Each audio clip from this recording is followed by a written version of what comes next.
Bismillah, Assalamualaikum warahmatullahi wabarakatuh. Perkenalkan, saya Rizky Uni Prastika, NIM 414211200030 dari Universitas Mercubuana Teknik Elektro. Pada kesempatan kali ini, saya akan menjelaskan tugas untuk mata kuliah metodologi penelitian dengan judul Efektivitas Penggunaan Light Detection and Ranging (LIDAR) dalam pengukuran ketinggian pohon dari ruang bebas dan jarak bebas minimum pada saluran udara tegangan tinggi (SUTT) dan saluran udara tegangan ekstra tinggi (SUTET).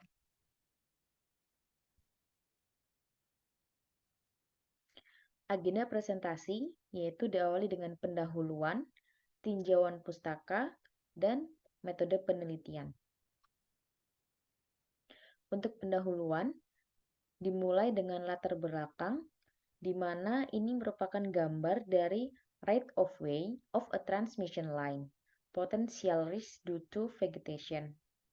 Pada gambar ini menjelaskan terdapat potensi risiko dari adanya vegetasi yang tumbuh di sekitar konduktor fasa.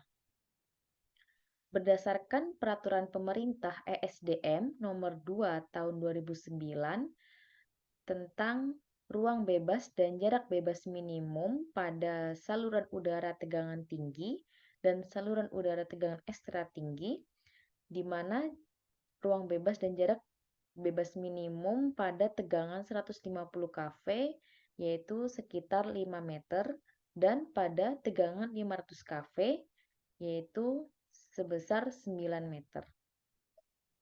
Ketinggian pohon dapat diukur menggunakan teknologi baru yaitu pada aerial photography, light detection and ranging atau yang biasa kita sebut dengan LIDAR. Di mana LIDAR ini merupakan sensor aktif yang digunakan untuk mengukur jarak pohon dari konduktor fasa. Dalam latar belakang yang telah saya tulis, terdapat 3 jurnal di mana LIDAR ini digunakan untuk pengukuran jarak antara pohon dengan konduktor fasa yang bertujuan untuk menjaga kehandalan sistem transmisi tenaga listrik. Menilik pada beberapa tahun yang lalu, yaitu pada tahun 2020, sempat terjadi musibah, yaitu blackout pada beberapa daerah. Blackout tersebut disebabkan oleh adanya pohon yang mengenai konduktor fasa sehingga terjadilah gangguan. Maka dari itu, pada penelitian ini kita bertujuan untuk meminimalisasi gangguan yang diakibatkan oleh pohon dengan melakukan pengukuran secara akurat menggunakan LIDAR. Untuk rumusan masalah pada penelitian yaitu meneliti keefektivitasan penggunaan LIDAR dalam pengukuran tinggi pohon terhadap ruang bebas dan jarak bebas minimum dari SUTT dan SUTET. Di mana tujuan penelitian ini yaitu 1. Mendapatkan nilai pengukuran jarak dan tinggi suatu pohon secara akurat menggunakan sensor aktif penginderaan jarak jauh LIDAR. 2. Memudahkan pendataan hasil pengukuran jarak dan tinggi sehingga dapat mencegah gangguan akibat pohon. Sedangkan untuk batasan masalah pada penelitian ini yaitu 1. Menggunakan sensor aktif penginderaan jarak jauh LIDAR dengan jarak ukur maksimum 12 meter. 2. Keadaan cuaca sekitar normal, tidak dalam keadaan hujan, dan waktu pengambilan data pada pagi hingga sore hari. Penelitian tidak dapat dilakukan percobaan di luar batasan seperti di atas dikarenakan alat dan bahan yang digunakan bila tidak sama maka hasil yang didapat kurang akurat. Manfaat penelitian yaitu untuk mempermudah pengukuran jarak dan tinggi pohon terhadap ruang bebas dan jarak bebas dari SUTT dan SUTET, sehingga dapat membantu mengurangi kuantitas gangguan yang disebabkan oleh pohon. Tinjauan pustaka. Dalam tinjauan pustaka, saya sudah melakukan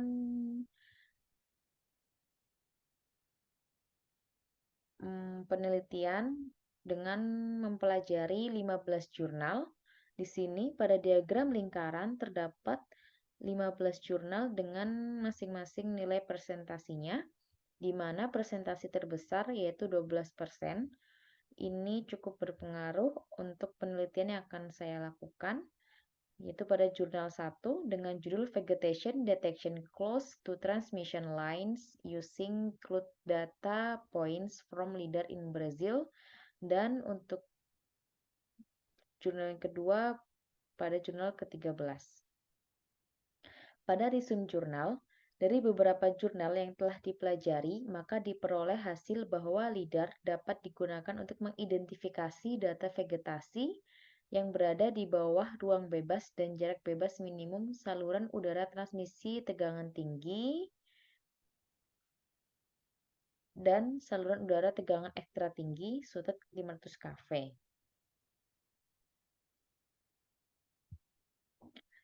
Ini adalah diagram tulang ikan, di mana yang menjadi akar atau ide dari penelitian ini yaitu gangguan disebabkan oleh pohon, di mana faktor-faktor yang mempengaruhi dari gangguan tersebut yaitu ada personil, material, metode, lingkungan, dan pengukuran.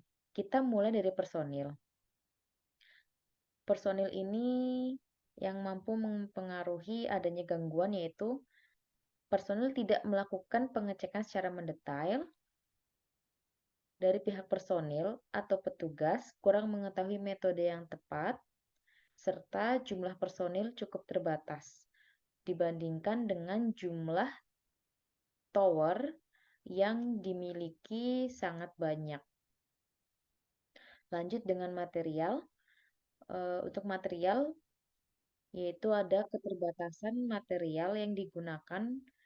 Pada awalnya masih menggunakan teropong, dan untuk pencatatan data masukan masih menggunakan manual buku dan juga pena. Secara metode, teknologi yang digunakan masih sederhana, serta pencatatan data masukan manual dan pengolahan data secara manual, sehingga ini masih cukup merepotkan. Lalu untuk pengukuran, yaitu jarak konduktor dengan pohon, kita harus melakukannya pengukuran tersebut secara akurat, dan jarak antar tower yang cukup panjang. Lingkungan, yaitu kendalanya di sini dari lingkungan, cuaca tidak menentu, terkadang bisa tiba-tiba saja hujan di saat dilakukannya pengukuran vegetasi dari konduktor fasa. Lalu, jarak antara tower itu cukup panjang, dan tower berada di lokasi yang sulit dijangkau. Misalnya, tower berada di pegunungan atau diakses dengan sulit. Lalu, pada akses tower ini juga masih terdapat banyak binatang buas di jalur tower. Untuk dasar teori, yaitu terdapat sensor LIDAR yang digunakan untuk mengukur jarak vegetasi terhadap konduktor fasa. Lalu ada smartphone. Di sini digunakan untuk mengolah data masukan. Dan Android Studio Software ini digunakan untuk menghitung nilai masukan yang didapat dari sensor LIDAR. Arduino Nano merupakan microcontroller Lalu Bluetooth yaitu merupakan komunikasi yang digunakan untuk mengirim data masukan ke smartphone. Dan giroskop di sini digunakan untuk mengetahui efektivitas pengukuran sudut, efektivitas kecepatan sudut. Dan tower SUTT 150 kV ini adalah tower yang akan kita gunakan untuk penelitian jarak vegetasi dari konduktor fasa. Metode penelitian yaitu kita menggunakan satu studi literatur merupakan proses telaah terhadap penelitian yang sebelumnya untuk mendapatkan landasan teori terkait materi yang akan diteliti. Studi literatur ini didapat dari jurnal nasional maupun internasional, buku standarisasi yang berkaitan dengan penelitian ini. 2. Observasi, yaitu proses pencarian data yang diperlukan dalam penelitian. Untuk blok diagram, yaitu jarak sebagai inputan masuk, dimulai dengan jarak antara vegetasi dengan konduktor fasa. Apabila diperoleh data jarak tersebut, maka akan dikirimkan ke Arduino Nano sebagai microcontroller dan kita olah. Pada pengolahan Arduino Nano, kita akan mengirimkan data tersebut melalui Bluetooth ke sistem Android dan digunakan perhitungan trigonometri dengan menggunakan giroskop untuk mengetahui nilai sudut. Apabila nilai sudut sudah diperoleh, maka hasil pengukuran jarak dan nilai sudut tersebut akan ditampilkan pada aplikasi user interface. Berikut flowchart diagram. Alur pada penelitian tersebut dimulai dengan membuka aplikasi antarmuka pada smartphone Android. Pada tahapan ini, sistem akan mempersiapkan library yang akan ditampilkan pada aplikasi tersebut. Selanjutnya, perangkat akan meminta izin untuk mengakses ketersediaan Bluetooth menggunakan kamera smartphone dan menyimpan data yang diambil pada folder penyimpanan smartphone. Setelah aplikasi terbuka dan perizinan diizinkan oleh pengguna, maka selanjutnya dilakukan proses pairing Bluetooth. Setelah saling terhubung, maka aplikasi antarmuka pada smartphone akan membaca masukan data dari alat. Apabila data masukan tersedia, maka